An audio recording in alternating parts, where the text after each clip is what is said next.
Good morning, guys. It's me, Sandra, TTC 45, and I am coming to you with another bump date. You do see Pebbles in the background because I am on my way to drop her off at the daycare, and then I'm headed to the maternal fetal medicine because today is my anatomy scan. I cannot believe that I am already halfway through this pregnancy. I am 20 weeks and 6 days. Oh, excuse me. So tomorrow I'll be 21 weeks, and technically because of my risk factors and the fact that I'm carrying Bumpdate twins and cannot go past 36 weeks, I am really a little less than halfway there. I can deliver anywhere between the next 10 to 16 weeks, but of course I'm praying that it's more than the next 10 weeks, because if I do have to end up being a NICU mom again, I'd rather it be a short visit, because I don't enjoy being a NICU mom. But again, because of my risk factors, my doctors are thinking that my blood pressure is going to get out of control and I'm gonna end up delivering them early like I did with Pebbles. But I delivered Pebbles at 35 weeks. I know doctors are just being doctors and they have to tell us what their perceptions are, but I don't always take what they say into heed, because they're just doctors. They thought that they didn't even think I would even get that far, because they thought my diabetes was going to get out of control. And guess what? My diabetes never got out of control, and I wasn't even on insulin. I'm on insulin now, but I wasn't on insulin when I was pregnant with Pebbles, and my diabetes never got out of control. The only reason why I'm on insulin now is because I'm carrying multiple, so they thought it was safer for me to be on insulin. And I have a lot of low blood sugars because of being on insulin. I don't even think being on insulin was a good idea at the beginning. Maybe they should have waited till I got past 20 weeks to see what my blood pressure was, what my blood sugar was going to be looking like before they decided to put me on insulin. But nevertheless, I'm on it. I'm just doing what the doctors tell me to do. This time they're more concerned about my blood pressure, but for the last month my blood pressure has been awesome. The doctor is so proud of me. She always tells me to keep up the good work. So, you know, if I keep my blood pressure under control, I can very well make it to 36 weeks. However, let's get to the other risk factors. One of my other risk factors, of course, is preterm birth. You guys know that I deliver my boys, who are also twins, at 29 weeks. And it's very common, first of all, to have an early delivery with twins, especially identical twins. With identical twins, a lot of women water breaks very early. That's why my doctor, every time I go and visit her, she always asks me, did I have a gush of water come out of me and all of that other stuff. She must think I don't know nothing about water breakage. But she asks me that every time I come and visit her, because it is very common for water breakage in identical twins, and that's because they have two separate amniotic sacs that are very thin, not as thick as with the fraternal twins, and so they can easily break. And then there's also the fact that twin pregnancies just have a tendency of coming early. So, and that's what happened with my twin pregnancy. With my twin pregnancy, I went in labor at 29 weeks, and they did everything they could to try to stop that labor, and nothing they did was working. Now, they probably got a whole lot of different type of medical technology or medicines that they use today versus what they was using when I had my son. So it might be different now, but I don't know. The thing of it is that part I am concerned, because that's nothing none of us have no control over. The doctors have no control over. I have no control over. The only thing that I can do is just make sure that I'm keeping my blood pressure and my blood sugars under control. Making sure I'm not doing anything strenuous, trying to get as much rest as possible, and that's pretty much it. Everything else is out of my control. I've already started Braxton Hicks contractions very early. I started Braxton Hicks contractions at 16 weeks. I don't think I started Braxton Hicks contractions with Pebbles until she was about 26, 27 weeks. So yeah, I started very early with these twins. That's another thing that kind of got me a little scared, because I done started it early. Now that I'm like 20 weeks, I can really feel the pressure of it more intensely than I did at 16 weeks. So I'm hoping that these little kiddos stay in there baking as long as they could. Unfortunately, if anything happened between now and 24 weeks, they're not going to do anything. They're not even going to try to stop it, because I'm not considered viable. So that is actually one of my next milestone, is to get to 24 weeks. The next milestone after that is to get to 29 weeks, which is how far I got with my boys. And the next milestone after that, of course, is to get to 36 weeks, which I'm hoping, because that means that my babies will either have little to no time in the NICU if I can make it to at least 36 weeks. But I'm going to do everything on my part to try to make it there. As far as symptoms is concerned, I'm actually feeling a whole lot better at this point in the pregnancy than I did at the beginning. I don't have like shortness of breath. I'm still exhausted, but it's not nowhere near like at the beginning of the pregnancy. I have a little exhaustion, but just a little, not nothing to even complain about. Of course, I feel pregnant because my belly is out there. Yes, I did tell my sons that I was pregnant, and believe it or not, they did not know. We actually thought they knew and just didn't want to say nothing, but they actually did not know. And they had sort of like a nonchalant response to it.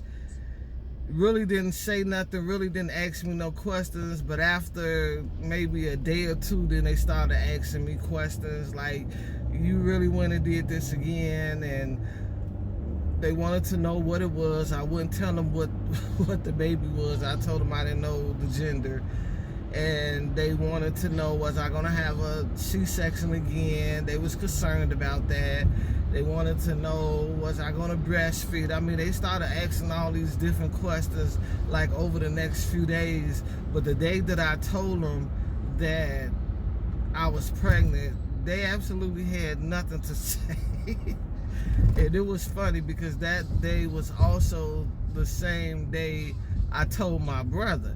And the only reason why I told my brother is because my brother had invited us over to his house for the holiday weekend, and I didn't have a choice but to tell him. I thought about it going all the way to his house, how he was going to react to it, how he was going to respond to it.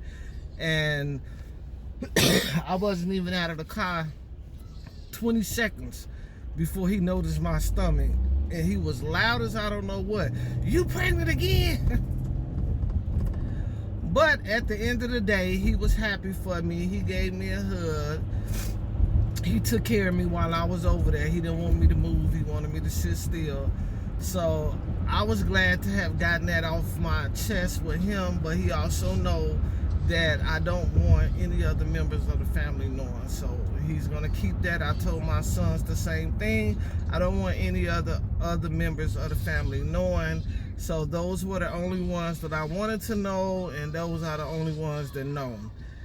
And he also asked me did I know the gender, and I told him no. I'm scared to tell him what the gender is because I'm scared I'm a slip up and say it's twins, and I don't want them to know it's twins.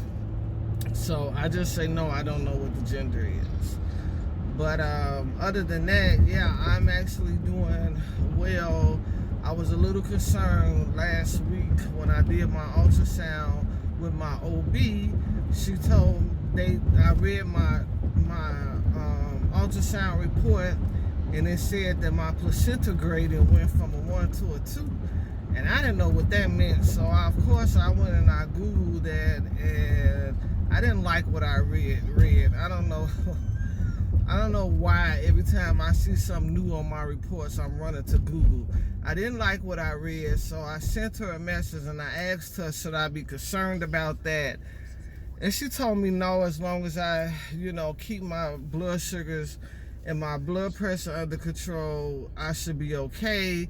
So obviously there is something concerning about it, because if I don't keep that under control, then something will happen.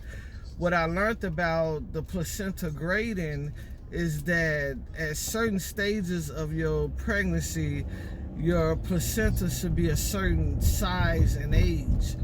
And a grade 2, you should be at 30 weeks, and I'm only at 20 weeks. So that means that my placenta is aging faster than it should be. If I get to a grade 3 before my time, that means that either there's a placenta failure or that I'm going to end up delivering, because the placenta will not be able to supply the babies any more nutrients. So it's scary to know that your placenta is aging too fast. And she did say that that's what it was, that the placenta was aging. That's what I read on Google. And that kind of scared me, because I think about the fact that I started the Braxton Hicks contractions at 16 weeks. Now my placenta is aging. So I don't know what this pregnancy is trying to do. That's why I cannot wait till I get to this appointment with the maternal fetal medicine, which is going to be a very long appointment, because they have to do anatomy on both babies. But I can't wait to see what size are the babies, making sure that the babies are not too small or not too big. That would actually give my mind a rest. So I am at the sitters to drop off Pebbles, and I'm gonna come back and let you guys know what happened at my maternal fetal medicine after I leave my appointment. Okay, ladies, stay tuned.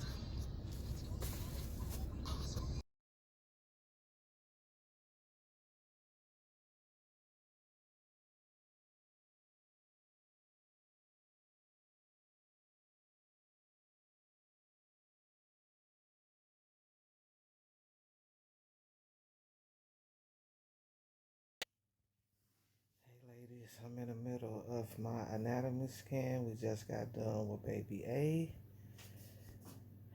They're letting me take a break before we start baby B, because this is a long scan and I started falling asleep and my back started hurting, so she's giving me time to break. I got my little gelled belly ready and just sitting here waiting to get started on baby B. Be back with you ladies later. Bye. Hey guys, I'm done with my maternal fetal medicine anatomy scan appointment, and that was the longest appointment ever. I spent 2 hours in there and they still was not able to get all the measurements they needed, because baby B, as usual, my really busy kid, was not cooperating. Last week when I went to the OB, I had a scan. Baby B was breached. That scan must have lasted about 15-20 minutes. By the time that scan was over, baby B was head down. That's how active baby B is. So they were not able to get all the measurements they needed from baby B, which is fine, because I got so many scans that over time they can get those measurements. I actually get a scan every week, because every other week I see my OB, every other week I see my maternal fetal medicine. So each week I'm seeing one or the other doctor, and each week I get a scan. So but my OB, they really only just be looking for signs of TTS. So they really just measure the Doppler and the fluids, and then of course they look at the heart rate. But other than that, they don't do much. I don't spend a lot of time at the scans with my OB. It's the maternal fetal medicine that really does the most. Baby A was measuring 12 ounces, which was a good sign, and baby B was measuring 13 ounces. So both of them are measuring perfectly, meaning that they're not underweight and they're not overweight. So that's a good sign. I did ask the sonographer what was the placenta grade, and she did tell me it was 1. So the sonographer at the OB hit it wrong, you know, got me all nervous for nothing. It is not a 2, it is a 1. So I'm glad to hear that, because that means that my placenta is not aging like I thought it was, because that really terrified me, especially when I heard what happens if it get to 3 and I'm already at 2. So no, she did verify that it is at a 1, so that made me feel a lot better, because that's what it should be at the time of my pregnancy now. I did get some pictures of the babies. This one right here, let me see, which one is this one? This one is baby A. Oh, baby B, I'm sorry, I'm looking at it from the mirror. This is baby B. This is baby A. And I was only able to get a 3D picture of baby A because baby B would not cooperate. So I didn't get a chance to get a 3D picture of baby B. But I feel so much better. The babies are doing good. I did tell the maternal fetal medicine about the contractions. He's a little concerned about that. He said, you know, they do understand that Braxton Hicks start early, but for somebody like myself who is carrying twins and have a history of preterm labor, they don't want me to sit on Braxton Hicks contractions. If I have them and they don't go away, like yesterday they lasted all day. He said, contact my OB right away. I'm actually on my way to the OB now, not to see the OB, but to get my Makina shot from the nurse. Every week I have to get this Makina shot, which is a shot of progesterone to keep from going into preterm labor. Now, the studies show that there's a 50% chance that the progesterone will work in twin pregnancies. Some twin pregnancies it won't work, some twin pregnancies it will work. I'm praying in my pregnancy that it will work, because I need to keep these babies in here as long as possible. Most time when you have Braxton hit is because you're probably doing too much, you're overdoing something, or it's because you're not drinking enough water. So I'm finna start making sure I'm keeping plenty of water in my system. I don't really do a lot besides running back and forth to these doctor's appointments.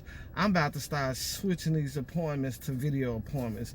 The only appointment I'm going to start seeing doctors in person is my OB and my maternal fetal medicine. The rest of these doctors, they finna start seeing me by video, because I'm not finna keep running back and forth to these doctors. This stuff is killing me. I have been to 4 appointments this week.